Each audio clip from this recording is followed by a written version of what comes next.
Inter second year CEC English medium commerce students good morning.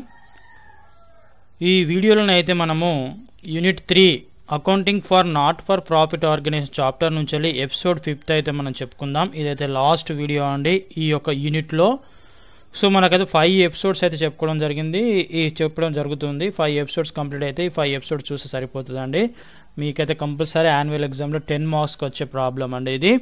So కేవలం మనము annual exam purpose చెప్పట్లేదు, తెలియని విషయాలు అనేది క్లారిటీగా ఇక్కడ విజువల్ ఎఫెక్ట్తోనే చూపెట్టడం జరుగుతుంది. సో ప్రతి వీడియోలో అది చెప్పడం జరుగుతూ ఉంది.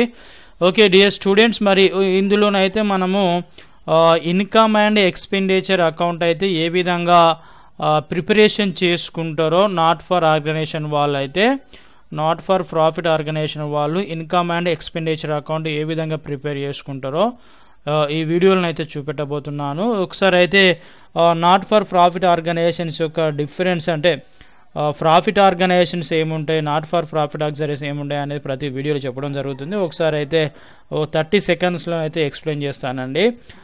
ప్రాఫిట్ ఆర్గనైజేషన్స్ అంటే లైక్ దిస్ ఈ ప్రాఫిట్ ఆర్గనైజేషన్స్ అయితే కంపల్సరీ ఫైనాన్షియల్ ఇయర్ ప్రకారం అయితే ఫైనల్ అకౌంట్స్ అయితే ప్రిపేర్ చేయాలి. That is the trading account and profit and loss account and balance sheet. ఈ 3 అకౌంట్స్ అయితే ప్రిపేర్ చేయాలి. Why because to pay the tax to the government. So గవర్నమెంట్కి అయితే tax pay చేయడం కోసం అయితే ఈ 3 అకౌంట్స్ అయితే ప్రాఫిట్ ఆర్గనైజేషన్స్ అయితే ప్రిపేర్ చేసుకుంటాయి. అదేవిధంగా these are all not profit organisations. So these not for profit organizations like prepare a 3 accounts. One is the receipt and payment account, income and expenditure account and balance sheet also. అంటే ఎందుకు ఈ 3 accounts prepare చేసుకోవాలి అంటే ఈ యొక్క schools కానీ colleges కానీ hospitals కానీ రిలీజియస్ ఇన్స్టిట్యూషన్స్ అంటే ఆ స్వచ్ఛంద సంస్థలు కానీ ఇవి గవర్నమెంట్ నుంచి లేదా ప్రజల నుంచి కొన్ని సబ్స్క్రిప్షన్స్ అంటే చందాల రూపంలో కానీ డొనేషన్ రూపంలో కానీ మనీ రిసీవ్ చేసుకుంటుంది, వసూలు చేస్తుంది. అదేవిధంగా గవర్నమెంట్ కూడా ఎంతో కొంత మనీ ఇస్తుంది. సో దాన్ని సక్రమంగా వీళ్ళు వినియోగిస్తున్నారా లేదా, సక్రమంగా ఖర్చు పెడుతున్నారా లేదా అని కంపల్సరీ తెలుసుకోవడానికి ఈ 3 అకౌంట్స్ అయితే ప్రిపేర్ చేస్తారు. 3 అకౌంట్లో మనమైతే ఇన్కమ్ అండ్ ఎక్స్పెండిచర్ అకౌంట్ గురించి ప్రిపేర్ చేసుకుంటున్నాము. మనకు సిలబస్లో ఉన్నది అదే. సో అది ఎలా ఉంటుందో ఒకసారి అయితే మనమైతే ఒక ప్రాబ్లం అయితే తీసుకుందాము. ఇక్కడ మనకైతే as per new text book accountancy new text book as per 2020 edition. So problem number 6 page number 127. అందులో ఫస్ట్ అయితే మనకు ప్రాబ్లమే అండర్స్టాండ్ కావాలి. ప్రాబ్లం అండర్స్టాండ్ అయితే ఈజీగా సొల్యూషన్ అనేది చేసుకోగలుగుతాం. ఎప్పుడు కానీ ప్రాబ్లం రీడ్ చేయడానికి ఎక్కువ టైం తీసుకోండి. ప్రాబ్లం అనేది ఒక విజువల్ రూపంలో మీరు ఏదైతే ప్రాబ్లమ్ రీడింగ్ చేస్తూ ఉంటున్నారో ఒక్కొక్క వర్డ్కి దానికి రిలేటెడ్ ఏదైతే ఉంటుందో అది ఇమాజినేషన్ చేసుకోవాలి బ్రెయిన్లో when you are preparing, when you are writing on your exam. ఓకేనా? సో అది ఎలా విజువల్లో మీరు ఇమాజినేషన్ చేసుకోవాలో కూడా ఇప్పుడు ఈ వీడియోలో నేను విజువల్తో కూడా చూపెడతాను. విజువల్ చూపెట్టిన వెంటనే ఆ విధంగా మీకు విజువల్ కనిపించకుండా కూడా మీరు రీడ్ చేస్తూ ఉంటా అంటే ఆ విజువల్ అనేది మీ బ్రెయిన్లో అనేది కనపడాలి. సో ఎలా కనపడాలో ఒకసారి వీడియోలో చెప్పుకుందాం. సో నేను ప్రాబ్లం అయితే ఒకసారి రీడ్ చేస్తున్నా, కేర్ఫుల్గా స్లోగా ఒకసారి అయితే మీరు వినండి. From the following receipts and payments account అంటే రిసిప్ట్ అండ్ పేమెంట్ అకౌంట్ నుండి, ఫ్రమ్ అన్నారు కాబట్టి నుండి, prepare income and expenditure account of A sports club Karimnagar. ఈ స్పోర్ట్స్ క్లబ్ కరీంనగర్ వారి రిసిప్ట్స్ అండ్ పేమెంట్స్ అకౌంట్ను చూసుకుంటూ income and expenditure account prepare చేయమంటున్నాడు. సో మనం ఏదైతే క్వశ్చన్ అడుగుతాడో మనం అదే చేయాలి. సో ఇక్కడైతే చూద్దాం. మనకు రిసిప్ట్స్ అయితే సబ్స్క్రిప్షన్స్ అంటే చందాలు, డొనేషన్స్ అంటే విరాళాలు, లెజసీస్ అంటే వారసత్వాలు, ఎంట్రన్స్ ఫీ ప్రవేశ రుసుము, లైఫ్ మెంబర్షిప్ అంటే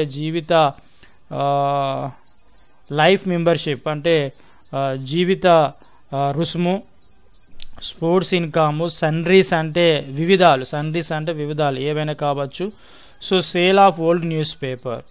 సో ఇవన్నీ ఈ స్పోర్ట్స్ క్లబ్ వారు మనీ అనేది రిసీవ్ చేసుకున్నారు. మనీ అనేది రిసీవ్ చేసుకున్నారు కాబట్టి ఇక్కడ డెబిట్ సైడ్ రాయడం జరిగింది. ఇవన్నీ స్పోర్ట్స్ క్లబ్ ఆర్గనైజేషన్లోకి వచ్చిన క్యాష్. సో ఇదన్నీ పేమెంట్స్ అంటే ఇక్కడ మనకు హెడ్డింగ్ ఇవ్వడం జరిగింది పేమెంట్స్. ఇవన్నీ పేమెంట్స్ అయితే ఈ అమౌంట్ అంతా ఆర్గనైజేషన్ నుంచి వెళ్ళిపోయింది, బయటికి మనీ క్యాష్ అనేది వెళ్ళిపోయింది. సో పేమెంట్స్ ఏమైంది, ల్యాండ్ పర్చేజ్ చేసి కాబట్టి 30,000 రూపీస్ పోయింది. Land, buildings, furniture, sports material, sports expenditure, general expenses, magazines, balance carry down అంటే ఆల్రెడీ సంస్థలో ఉన్న క్యాష్ అండి. సో మీరు ఈ విధంగా రీడ్ చేసిన తర్వాత కింద అదర్ ఇన్ఫర్మేషన్ ఉంది లైక్ అడ్జస్ట్మెంట్స్ అండి. సో ఇక అడ్జస్ట్మెంట్స్కి అయితే మీ యొక్క క్వశ్చన్ పేపర్లో కానీ మీరు ప్రిపేర్ అవుతున్న టెక్స్ట్ బుక్లో కానీ వేటికి అడ్జస్ట్మెంట్స్ ఉన్నాయో స్టార్ గుర్తు పెట్టుకోవాలండి. సో ఫస్ట్ అయితే మీరు రీడ్ చేయండి కేర్ఫుల్గా. నంబర్ 1 వచ్చేసి అడ్జస్ట్మెంట్ చూద్దామండి ఒకసారి. అయితే క్యాపిటలైజ్ అంటే when you are preparing the balance sheet on liability side you will write the capital sum amount. So ఈ ఆ క్యాపిటల్కు ఏం చేయమంటాడు, ఈ 50% అమౌంట్ని అయితే ఆ క్యాపిటల్కి అయితే యాడ్ చేయమంటున్నాడు, క్యాపిటలైజ్ చేయమంటున్నాడు. కాబట్టి ఇక్కడ మనకి ఏమన్నాడు అంటే దీని యొక్క మీనింగ్ ఏంటిదంటే capitalise 50% of the donations, legacies, entrance fee and life membership. ఈ 4కి అడ్జస్ట్మెంట్ ఉంది కాబట్టి ఇందులో ఈ 4కి ఏం చేస్తే డొనేషన్స్కి ఒక స్టార్ గుర్తు పెట్టుకోండి. ఇట్లా నేను ఆల్రెడీ పెట్టాను, డొనేషన్స్కి స్టార్ గుర్తు పెట్టుకోండి. లెగసీకి ఒక స్టార్ గుర్తు పెట్టుకోండి. స్టార్ గుర్తు పెట్టుకుంటే మనము ఈ income and expenditure account prepare చేసేటప్పుడు స్టార్ గుర్తు ఉన్నది కాబట్టి దానికి ఏదో అడ్జస్ట్మెంట్ ఉన్నది అని మర్చిపోకుండా దాన్ని అడ్జస్ట్ చేస్తాం. కాబట్టి మనకి ఎటువంటి ఇబ్బంది ఉండదు, చాలా ఈజీ మెథడ్లో ఉంటుంది. సో ఎంట్రన్స్ ఫీజుకి ఒక స్టార్ గుర్తు పెట్టుకోండి, లైఫ్ మెంబర్షిప్కి ఒక స్టార్ గుర్తు పెట్టుకోండి. అదేవిధంగా సెకండ్ చూసినట్లయితే adjustment subscriptions still out standing amount ₹5,000. So subscriptions కూడా ఒక స్టార్ గుర్తు పెట్టుకోండి, అడ్జస్ట్మెంట్ ఉంది కాబట్టి. అదేవిధంగా depreciate sports material and furniture. ఇక్కడ చూడండి స్పోర్ట్స్ మెటీరియల్కి ఒక స్టార్ గుర్తు పెట్టుకోండి, ఫర్నిచర్కి ఒక స్టార్ గుర్తు పెట్టుకోండి. సో ఇలా కంప్లీట్ అయిన తర్వాత ఇప్పుడు మీరు ఏం చేయాలి, income and expenditure account prepare చేయాలంటే ఇక్కడ చూడండి లైన్స్ ఇవ్వడం జరిగింది. మీకు యాన్యువల్ ఎగ్జామ్లో ఆన్సర్ బుక్లెట్లో లైన్సే ఉంటుంది కాబట్టి ఇక్కడ లైన్స్లలో ఏ విధంగా చేయాలో నేనైతే విజువల్ని అయితే ఎక్స్ప్లెయిన్ చేస్తున్నాను. So income and expenditure account అయితే ప్రిపేర్ చేయండి. మనకి ఇక్కడైతే డేట్ అయితే ఇవ్వలేదండి, కానీ డేట్ ఇది అవసరం లేదు, డేట్ అయితే ఇవ్వలేదు మనకు. ఫైనాన్షియల్ ఇయర్ ప్రకారం ఎండింగ్ చేసుకోవాలి. సో ఇక్కడ మనకు income and expenditure account perform అయితే ఈ విధంగా ఉంటుంది. Revenue expenditures on debit side, revenue incomes and credit side. So ఈ విధంగా ప్రొఫార్మా డ్రా చేసుకున్న తర్వాత ఈ డెబిట్ సైడ్ ఏమో కేవలం రెవెన్యూ ఎక్స్పెండిచర్ రాయాలి, క్రెడిట్ సైడ్ ఏమో రెవెన్యూ ఇన్కమే రాయాలి. అంటే రెవెన్యూ ఎక్స్పెండిచర్, రెవెన్యూ ఇన్కమ్ అంటే ఇక్కడ పేమెంట్ సైడ్ ఏమో ఎక్స్పెన్సెస్ ఉంటాయి. అంటే ఇందులో రెవెన్యూ ఎక్స్పెన్సెస్ ఉంటాయి, క్యాపిటల్ ఎక్స్పెన్సెస్ ఉంటాయి. క్యాపిటల్ ఎక్స్పెన్సెస్ ఏమో బ్యాలెన్స్ షీట్లో రాయాలి, రెవెన్యూ ఎక్స్పెండిచర్ ఏమో ఇన్కమ్ అండ్ ఎక్స్పెండిచర్ అకౌంట్లో రాయాలి. సో ఇక రిసిప్ట్స్ వైపు ఇందులో రెవెన్యూ ఇన్కమ్ ఉంటుంది, క్యాపిటల్ ఇన్కమ్ ఉంటుంది. క్యాపిటల్ ఇన్కమ్ ఏమో బ్యాలెన్స్ షీట్లో రాయాలి, రెవెన్యూ ఇన్కమ్ ఏమో ఇన్కమ్ అండ్ ఎక్స్పెండిచర్ అకౌంట్లో రాయాలి. సో మీకు ఏమీ తెలియట్లేదు, ఎవరు ప్రిపేర్ కాలేదు, ఈ పేమెంట్స్ ఉన్నాయి కదా, ఈ పేమెంట్స్ అన్నీ ఉన్నట్టు ఇటు డెబిట్ సైడ్ రాసిన, 2 ల్యాండ్ 2 బిల్డింగ్స్ అని రాసిన, ఈ రిసిప్ట్స్ అన్నీ ఉన్నట్టు ఇక్కడ 2 ఉంది కదా, 2 అని లేకుండా ఇటు బై అని ఉంటుంది, బై సబ్స్క్రిప్షన్స్ అన్నీ ఉన్నట్టు రాసినా కూడా 5 మార్క్స్ అయితే పడతాయి యాన్యువల్ ఎగ్జామ్లో. కానీ మనకు కావాల్సింది అది కాదు కదా, జెన్యున్గా మనకు తెలియని విషయాలు తెలుసుకోవాలి కదా, నాలెడ్జ్ ఇంప్రూవ్ చేసుకోవాలి కదా. సో దానికోసం మనము క్లారిటీగా నేర్చుకుందాం. మరి రెవెన్యూ ఎక్స్పెండిచర్, మరి రెవెన్యూ ఇన్కమ్ అంటే ఇక విజువల్లో చూపెడతానండి వెరీ సింపుల్గా. Revenue expenditure, revenue receipts. ఒక ఖర్చు యొక్క ఉపయోగం, ఇప్పుడు శాలరీ చెల్లిస్తున్నాం, ఎవ్రీ మంత్ శాలరీ చెల్లిస్తాం. ఒక ఖర్చు కోసం చెల్లించిన డబ్బు తిరిగి ఒక 1 year లోపల మళ్ళీ చెల్లిస్తే అటువంటి ఖర్చులన్నింటినీ రెవెన్యూ ఎక్స్పెండిచర్ అంటారండి. అటువంటి రిసిప్ట్స్ అన్ని రెవెన్యూ రిసిప్ట్స్ అంటారు. సో ఇవి మాత్రమే మనం ఇన్కమ్ అండ్ ఎక్స్పెండిచర్ అకౌంట్లో రాయాలి. సో ఈ క్యాపిటల్ ఎక్స్పెన్సెస్, క్యాపిటల్ రిసిప్ట్స్ అన్నీ బ్యాలెన్స్ షీట్లో రాయాలి. సో ఇది మీరు స్క్రీన్ షాట్ అనేది చేసుకోండి, లేదంటే వీడియో పాజ్లో పెట్టుకొని అయినా ఇదంతా ఒకసారి రీడ్ చేయవచ్చు. ఇక్కడ ఎగ్జామ్స్ కూడా ఇచ్చినాను, మీరైతే క్లారిటీగా తెలుసుకోవచ్చు. లేదు అంటే మీరు గూగుల్లో కూడా ఏదైనా వర్డ్ మీకు అర్థం కాకపోతే ఆ వర్డ్ యూట్యూబ్లో కొట్టినా పర్లేదు, గూగుల్లో కొట్టినా కూడా దాని యొక్క మీనింగ్ అయితే వస్తుందండి. ఏదైతే అర్థం కాలేదో అది కంపల్సరీ తెలుసుకోవాలి, గుడ్డిగా లెక్కలు చేయకూడదు, కంపల్సరీ తెలుసుకోవాలి. సో ఇప్పుడైతే మనం ప్రాబ్లం అయితే అందులోకి అయితే వెళ్ళిపోదాం. ఫస్ట్ మనం ఇక్కడ చూడండి, ఇన్కమ్ రెవెన్యూ ఎక్స్పెండిచర్ మన సైడ్ డెబిట్ సైడ్ రాయాలి. డెబిట్ సైడ్ రాయాలి అంటే మనము రిసిప్ట్స్ అండ్ పేమెంట్స్ అకౌంట్లో ఎటువైపు చూడాలి, క్రెడిట్ వైపు చూడాలి. ఈ పేమెంట్స్ అన్ని డెబిట్ సైడ్ రాయాలి. సో ఇక్కడ చూద్దాం, ల్యాండ్ అనేది చూడండి, ల్యాండ్ అనేది ఫిక్స్డ్ అసెట్స్ అండి. ల్యాండ్ అనేది ఫిక్స్డ్ అసెట్స్ ఎందులో వస్తుంది, బ్యాలెన్స్ షీట్లో వస్తుంది, మనం ఇందులో రాదు. ఇది like a profit and loss account. Final అకౌంట్స్లో లాస్ట్ ఇయర్ మీరు ఫస్ట్ ఇయర్లో ఫైనల్ అకౌంట్స్ ప్రిపేర్ చేసేటప్పుడు ట్రేడింగ్ అకౌంట్ తర్వాత profit and loss account prepare చేసేది కదా, ఆ ప్రాఫిట్ అండ్ లాస్ అకౌంట్ని ఇమాజినేషన్ చేసుకుని మీరు క్లారిటీగా చేయవచ్చు. ల్యాండ్ అనేది ఫిక్స్డ్ అసెట్ కాబట్టి అసెట్ సైడ్ రాస్తాం బ్యాలెన్స్ షీట్లో. బిల్డింగ్స్ అనేది ఫిక్స్డ్ అసెట్స్ కాబట్టి అసెట్ సైడ్ రాస్తాం బ్యాలెన్స్ షీట్లో, ఇందులో రాదు. నెక్స్ట్ ఫర్నిచర్ కూడా ఫిక్స్డ్ అసెటే, ఫర్నిచర్ కూడా ఫిక్స్డ్ అసెటే. మరి ఫర్నిచర్ కూడా ఫిక్స్డ్ అసెటే, కానీ ఇక్కడ ఏదో స్టార్ గుర్తుంది, ఇక్కడ చూడండి స్టార్ గుర్తుంది. స్టార్ గుర్తుంది కాబట్టి దానికి ఏదో అడ్జస్ట్మెంట్ ఉంటుంది. మరి అడ్జస్ట్మెంట్ ఏముందో చూద్దాం ఒకసారి. Depreciate sports material and furniture. Furniture పైన అయితే డిప్రిషియేషన్ క్యాలిక్యులేట్ చేయమంటున్నాడు కాబట్టి ఇక్కడ వర్కింగ్ నోట్లో ఇక్కడే చేయండి, డిప్రిషియేషన్ అండ్ ఫర్నిచర్. మొత్తం ఫర్నిచర్ యొక్క వాల్యూ ఎంత, 10,000 అండి. సో 10,000 ఇంటూ డిప్రిషియేషన్ పర్సెంటేజ్ ఎంత, హౌ మచ్, 10%. 10% అంటే 10/100 రాసుకోవాలి. సో ఈ జీరోకు ఈ జీరో క్యాన్సిల్ అవుతుంది, ఈ జీరోకు ఈ జీరో క్యాన్సిల్ అవుతుంది, రిమైనింగ్ మిగిలింది ఎంత అండి ఇక్కడ 1,000. సో మనకు ఫర్నిచర్ పైన డిప్రిషియేషన్ ఎంత అండి 1,000 కాబట్టి డిప్రిషియేషన్ అనేది ఆర్గనైజేషన్కి లాస్ ఆర్ ఎక్స్పెండిచర్ కాబట్టి డెబిట్ సైడ్ రాయాలి, ఎంత ఉంటే అంత రాయాలి. డిప్రిషియేషన్ అండ్ ఫర్నిచర్ చాలా ఈజీ, ఒకదాని తర్వాత ఒకటి ఎక్కడ రాయాలో అక్కడ రాసుకుంటూ వెళ్ళిపోతే చాలా సింపుల్ మెథడ్, చాలా ఈజీ టిప్స్ ఇస్తున్నా ఇందులో, ఈజీగా వెళ్ళిపోవాలి, టెన్షన్ పడద్దు. మనం ప్రాక్టీస్ చేస్తా అంటే కంపల్సరీ ఎవ్రీ ప్రాబ్లం వస్తాయి, ఎందుకంటే ఈ ప్రాబ్లమ్స్ క్రియేట్ చేసిందే ఒక హ్యూమన్ మ్యాన్. సో ఒక మనిషి తయారు చేసిన దాన్ని ఇంకొక మనిషి నేర్చుకోవడం చాలా ఈజీయే, ఓకేనా. నెక్స్ట్ చూడండి స్పోర్ట్స్ మెటీరియల్. మరి ఇక్కడ చూడవచ్చు స్పోర్ట్స్ మెటీరియల్ కూడా, మరి స్పోర్ట్స్ మెటీరియల్ అంటే ఎలా ఉంటుంది, మనకు స్పోర్ట్స్ సంబంధించిన మెటీరియల్స్ ఎన్నో ఉంటాయండి. ఇక్కడ స్పోర్ట్స్ ఆడతా అంటే స్పోర్ట్స్ సంబంధించిన మెటీరియల్స్, క్రికెట్స్ కావచ్చు, ఎవ్రీథింగ్ స్పోర్ట్స్ సంబంధించినవి. సో వాటిపైన ఏంటిదట మరి స్పోర్ట్స్ మెటీరియల్ పైన కూడా మనకు స్పోర్ట్స్ మెటీరియల్ అంటే అసెట్. మరి ఇక్కడ చూడండి స్పోర్ట్స్ మెటీరియల్కి ఏమున్నది, ఇక్కడ స్టార్ గుర్తుంది. స్టార్ గుర్తుంది కాబట్టి మనం ఏం చేయాలి, అడ్జస్ట్మెంట్ ఉన్నదని మనకు ఈజీగా మనం ఐడెంటిఫై చేయవచ్చు. సో దీనికి అడ్జస్ట్మెంట్ ఉంది కాబట్టి మనం ఏం చేయాలి, అడ్జస్ట్ చేయాలి. అడ్జస్ట్మెంట్ ఏమున్నదండి, depreciate sports material. Sports material పైన డిప్రిషియేషన్ క్యాలిక్యులేట్ చేయమంటున్నాడు, ఎంత అండి 10%. సో వర్కింగ్ నెట్లో రాయండి డిప్రిషియేషన్ అండ్ స్పోర్ట్స్ మెటీరియల్. మరి స్పోర్ట్స్ మెటీరియల్ ఎంత అండి, how much amount, 11,500 into 10%, 10/100 is equal to అంటే జీరోకి ఈ జీరో క్యాన్సిల్ అవుతుంది, ఈ జీరోకి ఈ జీరో క్యాన్సిల్ అవుతుంది, రిమైనింగ్ మిగిలిన అమౌంట్ ఎంత 1,150 రూపీస్. సో ఈ డిప్రిషియేషన్ అనేది ఆర్గనైజేషన్కి ఏమవుతుందండి, లాస్ ఆర్ ఎక్స్పెండిచర్.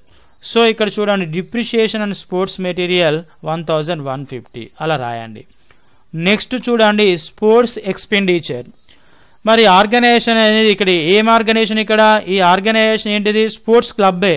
ఈ ఆర్గనైజేషన్ ఏంటిది, స్పోర్ట్స్ క్లబ్. ఎవరి క్లబ్, కరీంనగర్ డిస్టిక్ వాళ్ళ స్పోర్ట్స్ క్లబ్. మరి స్పోర్ట్స్ క్లబ్ వాళ్ళు అప్పుడప్పుడు స్పోర్ట్స్ పెడతారా, పెట్టారా, స్పోర్ట్స్ పెట్టినందుకు ఖర్చు అవుతుందా కాదా, సో కొన్ని ఎక్స్పెన్సెస్ అవుతాయి. సో ఆ ఎక్స్పెన్సెస్ అనేది 1 year లోపల రిపీట్ అవుతుంది కాబట్టి స్పోర్ట్స్ ఎక్స్పెండిచర్ రాయండి 6000. Next general expenses. Sports conduct చేసినప్పుడు కొన్ని జనరల్ ఎక్స్పెన్సెస్ అవుతాయి. కూల్ డ్రింక్స్ కానీ, టీస్ కానీ, ఏమైనా మెమోంటోస్ ఇష్యూ చేయడం కానీ, అలాంటి సాధారణ ఎక్స్పెన్సెస్ అన్నట్టు. సో అవి కూడా మనము రెవెన్యూ ఎక్స్పెండిచర్ కాబట్టి డెబిట్ సైడ్ రాయండి.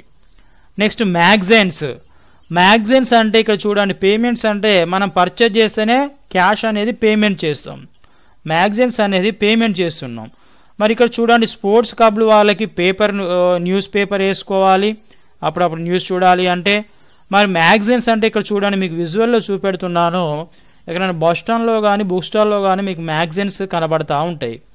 మ్యాగజైన్స్ అంటే వీక్లీ వన్స్ వచ్చే బుక్స్, వీక్లీ వన్స్ కానీ మంత్లీ వన్స్ కానీ వచ్చే బుక్స్ ఉంటాయి. సో వాటిని ఏమంటారు అంటే మ్యాగజైన్స్ అంటారు. స్వాతి బుక్ కావచ్చు, రిమైనింగ్ లైక్ చాలా బుక్స్ ఉంటాయి, మీరు విజువల్లో చూసుకోవచ్చు. ఓకేనా. ఇవి మ్యాగజైన్స్ పర్చేజ్ చేసినాం కాబట్టి ఇవి మంత్లీ మనం పే చేస్తాం కాబట్టి ఇది కూడా రెవెన్యూ ఎక్స్పెండిచర్ డెబిట్ సైడ్ రాయండి. నెక్స్ట్ బ్యాలెన్స్ క్యారీ డౌన్ అంటే ఇది ఆల్రెడీ ఆర్గనైజేషన్లో ఉన్న మనీ, ఆర్గనైజేషన్లో ఉన్న క్యాష్.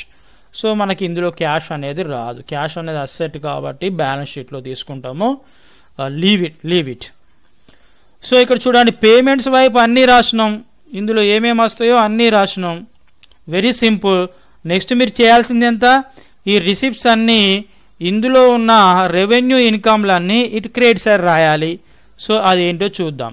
సబ్స్క్రిప్షన్స్ అంటే చందాలు ఎప్పుడైనా వసూలు చేసుకోవచ్చు కాబట్టి ఈ సబ్స్క్రిప్షన్స్ క్రెడిట్ సైడ్ రాయండి 15,000. అగో మరి అమౌంట్ ఏమో ఇన్నర్ కాలంలో వేసినా, ఎందుకు ఇన్నర్ కాలంలో వేసినా అంటే ఇక్కడ మనకు సబ్స్క్రిప్షన్కు సర్దుబాటు ఉంది. సర్దుబాటు అంటే అడ్జస్ట్మెంట్ ఉంది. మరి అడ్జస్ట్మెంట్ ఉంటే అడ్జస్ట్ చేయాలా వద్దా? సో అడ్జస్ట్ చేయాలి కాబట్టి ఏం అడ్జస్ట్మెంట్ ఉందో ఒకసారి రీడ్ చేయండి కేర్ఫుల్గా. సబ్స్క్రిప్షన్స్ స్టిల్ అవుట్స్టాండింగ్ అమౌంట్ అంటే ఇంకా రావాల్సినవి అండి, చెల్లించాల్సిన సబ్స్క్రిప్షన్స్. సో అవుట్స్టాండింగ్ వాటిని మనం ఏం చేస్తామంటే అడిషన్ చేస్తాం కాబట్టి ఇక్కడ 5,000 రూపీస్ అయితే యాడ్ చేయండి ప్లస్ అవుట్స్టాండింగ్ సబ్స్క్రిప్షన్స్. ఎంత అమౌంట్ 5,000. మరి ఇవి రెండు యాడ్ చేస్తే ఎంత వస్తుంది మనకు, అవుటర్ కాలంలో 20,000 రాయండి. నెక్స్ట్ చూడండి, డొనేషన్స్ అనేది తెలుగులో విరాళాలు అంటారు. మరి ఈ యొక్క స్పోర్ట్స్ క్లబ్ వారు వాళ్ళ యొక్క స్పోర్ట్స్ క్లబ్ని ఇంక్రీజ్ చేయడానికి వాళ్ళు ఏం చేస్తారంటే బయట వ్యక్తుల నుంచి ఏమైనా విరాళాలు కోరడం జరుగుతుంది, డొనేషన్స్ అనేది కోరడం జరుగుతూ ఉంటుంది. సో ఏదో ఒక డొనేషన్ రూపంలో 50,000 రూపీస్ వచ్చినాయి. ఈ డొనేషన్స్ అనేది ఎక్కువ అమౌంట్ ఉంటే మనకు ఇన్కమ్ అండ్ ఎక్స్పెండిచర్ అకౌంట్లో తీసుకోకూడదండి, చాలా తక్కువ మోతాదులో ఉంటే మాత్రమే తీసుకోవాలి. లేదంటే మనకు డొనేషన్స్ అంటే మళ్ళీ బ్యాలెన్స్ షీట్లో తీసుకోవాలి. కానీ మనకి ఇక్కడ ఒక స్టార్ గుర్తు ఉన్నది కాబట్టి దీనికి ఏదో అడ్జస్ట్మెంట్ ఉన్నది కాబట్టి కంపల్సరీ తీసుకోవాలి. అడ్జస్ట్మెంట్ ఏమన్నాడు ఇక్కడ మనకు, క్యాపిటలైజ్ 50% ఆఫ్ ద డొనేషన్స్. ఈ డొనేషన్స్ 50% అమౌంట్, ఈ 50,000లో 50% అమౌంట్ ఏం చేయమంటాడు, క్యాపిటలైజ్ చేయమంటాడు. క్యాపిటలైజ్ అంటే బ్యాలెన్స్ షీట్ ప్రిపేర్ చేసేటప్పుడు లయబిలిటీ సైడ్ క్యాపిటల్ అమౌంట్ రాస్తాం, క్యాపిటల్. ఆ క్యాపిటల్కు ఈ ప్లస్ 50% డొనేషన్స్ అని యాడ్ చేయమంటాడు, సగం. సో సగం 50% యాడ్ చేయమంటాడు కాబట్టి ఇందులో మనకు 50% వస్తుందండి. 50% అంటే ఇక్కడ మీరు చూడవచ్చు 50,000 ఇంటూ 50% అంటే 50/100 అండి, 50/100. సో దీన్ని మనం అయితే క్యాన్సిల్ చేస్తేనైతే ఇక్కడ చూడండి 0కు 0 క్యాన్సిల్ అవుతుంది, ఈ 0కి ఈ 0 క్యాన్సిల్ అవుతుంది. రిమైనింగ్ మిగిలింది ఎంత అండి, 5,000 ఇంటూ 5. 5 ఎంత అవుతుంది అండి, 25. 5/5 ప్లస్ 3 zeros కి 30 అంటే మనకి ఎంత వస్తుందండి, 25,000 వస్తుంది. సో ఈ విధంగా చేసుకోవచ్చు. లేదు అంటే ఇక్కడ చూడండి 50% అంటే సగం అన్నట్టుగా అండి, సగం అంటే బై 2 అని కూడా వేసుకోవచ్చు. 50% అంటే 50 100 50 50 2 100 అంటే బై 2 కూడా వేసుకోవచ్చు. ఎట్లా వేసుకోవచ్చు? 50,000 బై 2 వేసుకున్నా కూడా మీకు ఆన్సర్ వస్తుంది. 2 1s 2 2 1s 2 2 2 4 ఇక్కడ 1 మిగులుతుంది. 1 పక్కన 0 పెడితే 2 5 10 3 zeros కి 30 3 zeros కి 30 ఎంత వస్తుంది అమౌంట్? 25,000 వస్తుంది.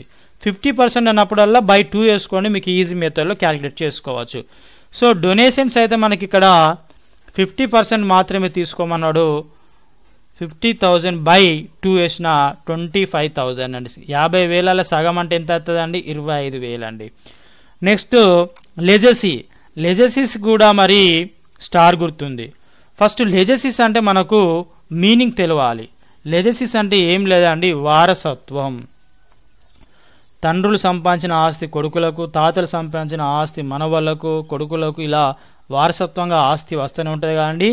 ఆ విధంగా వచ్చిన ఈ రూపాలండి లెజసీస్, ఆ విధంగా వచ్చినాయి 10,000. సో ఈ లెజసీస్ వారసత్వాలు అనేది యాక్చువల్లీ బ్యాలెన్స్ షీట్లోనే వస్తుంది. కానీ ఇక్కడ మనకు అడ్జస్ట్మెంట్ ఉన్నది కాబట్టి అడ్జస్ట్మెంట్ ఏమన్నాడండి? Legacies, entrance fee, membership, donations, ఈ 4 ట్రాన్సాక్షన్స్ ఏమన్నాడు? 50% అయితే క్యాపిటలైజ్ చేయమన్నాడు, అంటే బ్యాలెన్స్ షీట్కి ట్రాన్స్ఫర్ చేయమన్నాడు. సో మిగతా 50% అయితే మనకి ఇందులో వస్తుంది కదా, రెవెన్యూ ఇన్కమ్ అవుతుంది కదా. కాబట్టి ఈ 3 ఆటోమేటిక్గా ఇందులో 50% చేయండి. ఇప్పుడు చేద్దాం. 3 అంటే లెజసీస్, వారసత్వాలు. లెజసీస్ అంటే చూడండి 10,000 బై 2 అంటే 5,000. Next by entrance fees 5,000 by entrance fees 5,000 divided by 2 2,500. By life membership, ఇక్కడ అడ్జస్ట్మెంట్ లేకపోతే మాత్రం ఈ లైఫ్ మెంబర్షిప్ అనేది రెవెన్యూ ఇన్కమ్ సైడ్ రాదండి, అది బ్యాలెన్స్ షీట్ వైపే వస్తుంది. అదొకటి రిమెంబర్ పెట్టుకోవాలి. సో నెక్స్ట్ చూడండి 3,000 డివైడెడ్ బై 2 అంటే 1,500 అండి. నెక్స్ట్ వచ్చేసి స్పోర్ట్స్ ఇన్కమ్ అండి, బై స్పోర్ట్స్ ఇన్కమ్ రాయండి 17,000. నెక్స్ట్ సన్రీస్ అంటే వివిధాలు అండి. సన్రీస్ అంటే వివిధాలు, ఇక్కడ చూద్దాం వివిధాలు అంటే అవి ఏ రూపంలో వచ్చినాయో తెలియదు, ఏదో ఒక రూపంలో అయితే అవి రిసిప్ట్స్ అయినాయి. సో వివిధాలు కాబట్టి మనకి ఇక్కడ క్రెడిట్ సైడ్ రాయండి బై సన్రైజ్ 5,000. నెక్స్ట్ చూడండి sale of old news paper. మనం ఎవ్రీ మంత్ ఈ కరీంనగర్ స్పోర్ట్స్ క్లబ్ అయితే ఎవ్రీ మంత్ న్యూస్ పేపర్ వేసుకుంటుందా వేసుకోదా? వేసుకున్న తర్వాత అది కొన్ని మంత్స్ అయిన తర్వాత పేపర్ అనేది మనకు స్టాక్ మిలిగిపోతూ ఉంటుంది. మరి ఓల్డ్ న్యూస్ పేపర్లు ఏం చేయాలి? సేల్ చేయాలి.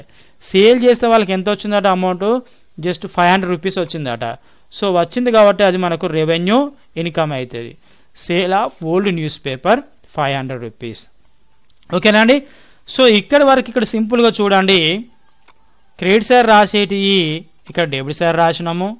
ఇక్కడ డెబిట్ సైడ్ అన్నీ ఏమేమి రావాలో రెవెన్యూ ఇన్కమ్స్ అవన్నీ ఇక్కడ రాయడం జరిగింది. ఇప్పుడు సింపుల్గా చూడండి, ఇది రెవెన్యూ ఎక్స్పెండిచర్ అంటే ఎక్స్పెండిచర్ అంటే ఖర్చులు. ఎవరు? కరీంనగర్ స్పోర్ట్స్ క్లబ్ వారు చెల్లించిన ఖర్చులు. చెల్లిస్తే ఇవన్నీ డబ్బులు పోతాయి. ఇవన్నీ ఆర్గనైజేషన్ నుంచి వెళ్ళి మనీ బయటికి వెళ్ళిపోయిన మనీ. సో రెవెన్యూ ఇన్కమ్ అంటే ఆర్గనైజేషన్లోకి వచ్చిన మనీ. ఆర్గనైజేషన్ అంటే ఇక్కడ స్పోర్ట్స్ క్లబ్బే అండి. ఆర్గనైజేషన్లోకి వచ్చిన మనీ ఎక్కువ ఉందా, పోయిన మనీ ఎక్కువ ఉందా చూసుకోవాలి. లేదా డెబిట్ సైడ్ అమౌంట్ ఎక్కువగా ఉందా, క్రెడిట్ సైడ్ అమౌంట్ ఎక్కువగా ఉందో చూసుకోవాలి. ఇక్కడ చూసినట్లయితే 20,000 25,000 అంటే క్రెడిట్ సైడ్ ఎక్కువగా ఉంది. ఈ టోటల్ అమౌంట్ని ఇక్కడ అడిషన్ చేయండి. అడిషన్ చేస్తే 76,500 వచ్చింది. సో యాస్టీ దీనికి ఆపోజిట్ డెబిట్ సైడ్ వేసుకోండి. ఇప్పుడు 76,500 నుంచి వెళ్ళి ఈ సంస్థ నుంచి వెళ్ళి పోయిన పేమెంట్స్ ఎక్స్పెండిచర్స్ అమౌంట్స్ ఏవైతే ఉంటాయో అవి రెడ్యూస్ చేయండి. రెడ్యూస్ చేస్తే ఎంత వస్తుందో ఒకసారి అయితే చూద్దాం. 64,350 రూపీస్ అండి. సో మనకి ఇదేమో వచ్చిన ఆదాయం 76,500, ఇదేమో పోయిన ఖర్చులు డబ్బులు. సో మిగిలింది ఎంత? ఇంకా మిగులు, సర్ప్లస్ అంటే తెలుగులో మిగులు అంటారండి. మిగిలింది ఎంత? 64,350 రూపీస్ ఈ కరీంనగర్ స్పోర్ట్స్ క్లబ్ వారికి ఇంకా మిగులు బడ్జెట్ ఉందండి. ఆ మిగులు బడ్జెట్ని ఏమంటారు అంటే excess of income over expenditure. So ఇది 10 మార్క్స్ ప్రాబ్లం అండి. కంపల్సరీ యాన్యువల్ ఎగ్జామ్లో వచ్చే లెక్క, రాదు అనే ముచ్చట ఉండదు. సో ఇలా మీరు కరెక్ట్ చేస్తే దీనికి కేటాయించే మార్కులు ఏంటిదంటే 10 మార్క్స్ అండి. ఈ విధంగా అన్ని లెక్చరర్స్ అయితే పేపర్ వాల్యుయేషన్ చేసేటప్పుడు ఈ విధంగా రైట్ చేసి ఆన్సర్ కరెక్ట్ ఉంటే ఇక్కడ 10కు 10 మార్క్స్ ఈ విధంగా వేస్తారండి. ఓకేనా, మీ యొక్క ఆన్సర్ బుక్లెట్లో. లేదు కేవలం మీరు ప్రొఫార్మా మాత్రమే డ్రా చేశారు, సో ఇవన్నీ ఇలా క్రెడిట్ సైడ్ అని ఇటు డెబిట్ సైడ్ రాశారు, ఇక్కడ డెబిట్ సైడ్ అని ఇటు క్రెడిట్ సైడ్ రాశారు, అమౌంట్ రాసినా కూడా 5 మార్క్స్ అయినా వేయడం జరుగుతుంది. ఎందుకంటే ఇందులో కొన్ని రెవెన్యూ ఇన్కమ్స్, కొన్ని రెవెన్యూ ఎక్స్పెండిచర్స్ ఉంటాయి, కొన్ని రెవెన్యూ ఇన్కమ్స్ కూడా ఉంటాయి. కాబట్టి నో ప్రాబ్లం, కంపల్సరీ ట్రై చేయాలి. ట్రై చేస్తే కంపల్సరీ ఏదైనా మనం విన్ అవుతాం లైఫ్లో. సో ట్రై చేయకుండా ఏది మన దగ్గరికి రాదండి.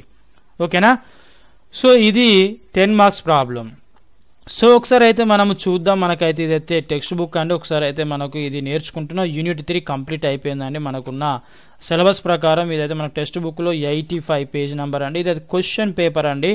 ఈ క్వశ్చన్ పేపర్లో మనకైతే ఇక్కడ చూడండి 28th క్వశ్చన్ అండి. మనకు రిసిప్ట్ అండ్ పేమెంట్ అకౌంట్ చూసుకుంటూ మనకైతే ఇన్కమ్ అండ్ ఎక్స్పెండిచర్ అకౌంట్ అయితే ప్రిపేర్ చేయమంటారండి. ఇన్కమ్ అండ్ ఎక్స్పెండిచర్ అకౌంట్ ఇది మీరు ప్రాక్టీస్ చేసుకోవడానికి క్వశ్చన్ పేపర్ని అయితే నేనైతే కింద డిస్క్రిప్షన్లో లింక్ ఇచ్చాను. ఆ లింక్ ద్వారా అయితే మీరైతే డౌన్లోడ్ చేసుకోవచ్చు, మెటీరియల్ కూడా డౌన్లోడ్ చేసుకోవచ్చు అండి. ఓకేనండి, సో ఈ విధంగానైతే మీకైతే చేయడం జరిగిందండి. మీకైతే బాగా క్లారిటీగా అర్థమవుతుందని అయితే అనుకుంటున్నానండి. సో మీరైతే ఇప్పుడైతే ఏం చేయండి అంటే మీరు గూగుల్లో కానీ యూట్యూబ్లో కానీ రిమైనింగ్ యూనిట్ చూడాలంటే ఇక్కడ మన నేమ్ అయితే టైప్ చేయండి. గూగుల్లో టైప్ చేసినా పర్వాలేదు, లేదు అంటే యూట్యూబ్లో టైప్ చేసి జస్ట్ ఎంటర్ చేస్తే సరిపోతుందండి. చేసిన తర్వాత మనకైతే ఈ విధంగా ముగింపు లెక్కలు కానీ ఏదో ఒక దాని మీద అయితే మీరు ఇట్లా క్లిక్ చేయండి. క్లిక్ చేసిన వెంటనే మీకైతే యూట్యూబ్ అయితే ఓపెన్ అవుతుంది.